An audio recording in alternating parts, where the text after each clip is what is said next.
പിന്നെ നെക്സ്റ്റ് ഒരു പോയിന്റാണ് what you can do instead of social media. നമുക്ക് സോഷ്യൽ മീഡിയ യൂസ് ഇല്ലാണ്ട് സോഷ്യൽ മീഡിയ ഇല്ലാണ്ട് വേറെ എന്തൊക്കെ ആക്ടിവിറ്റീസ് ചെയ്യാം. ഇപ്പോൾ ചില ആൾക്കാർ ഞാൻ പറയുന്നത് കേട്ടിട്ടുണ്ട്, ഇപ്പോൾ സോഷ്യൽ മീഡിയ അല്ലെങ്കിൽ ഫോണൊന്നും യൂസ് ചെയ്തില്ലെങ്കിൽ പിന്നെ എന്താ ചെയ്യുക, വെറുതെ ഇരിക്കല്ലേ, ബോറടിക്കും അല്ലേ. ഞാൻ വെറും ഒരു എൻ്റർടൈൻമെൻറ്റിന് വേണ്ടി അല്ലെങ്കിൽ ടൈം പാസിന് വേണ്ടിയിട്ടാണ് ഈ സോഷ്യൽ മീഡിയ യൂസ് ചെയ്യുന്നത് അല്ലെങ്കിൽ സ്ക്രോൾ ചെയ്യുന്നത്. കാരണം എനിക്ക് വേറെ ആക്ടിവിറ്റീസ് ഒന്നും ചെയ്യാനില്ല, ഞാൻ ഭയങ്കര ഫ്രീ ആണ്. വേറെ എന്താ ചെയ്യുക, ഒരു എൻ്റർടൈൻമെൻ്റ് അല്ലേ, ബോറിംഗ് അല്ലേ ലൈഫ്. അങ്ങനെ പറയുന്ന ആൾക്കാരുണ്ടെങ്കിൽ ലൈഫിൽ ഒരുപാട് കാര്യങ്ങൾ പുതിയത് പഠിക്കാനുണ്ട്.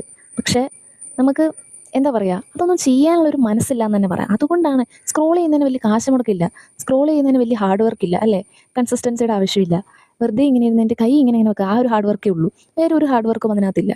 സോ അത് എളുപ്പത്തിൽ കിട്ടുന്ന ഒരു സാധനമാണല്ലോ, എൻ്റർടൈൻമെൻ്റ് ആണല്ലോ അല്ലെങ്കിൽ സന്തോഷമാണല്ലോ. അതുകൊണ്ട് എളുപ്പത്തിൽ കിട്ടാൻ വേണ്ടി നമ്മൾ അതല്ലേ ചൂസ് ചെയ്യുള്ളൂ, കഷ്ടപ്പാട് ആരെങ്കിലും ചൂസ് ചെയ്യൂ. സോ സത്യം പറയുകയാണെങ്കിൽ ഫോൺ മാറ്റി വെച്ചാൽ ചെയ്യാൻ ഒരുപാട് കാര്യങ്ങൾ ഈ ലോകത്തുണ്ട്. ഇപ്പം നിങ്ങൾക്ക് അറിയില്ലാത്തൊരു സ്കില്ല് പഠിക്കുക, അറിയില്ലാത്തൊരു പാട്ടിൻ്റെ ലിറിക്സ് പഠിക്കുക, അല്ലെങ്കിൽ ഡാൻസ് അറിയത്തില്ലെങ്കിൽ ഡാൻസിങ്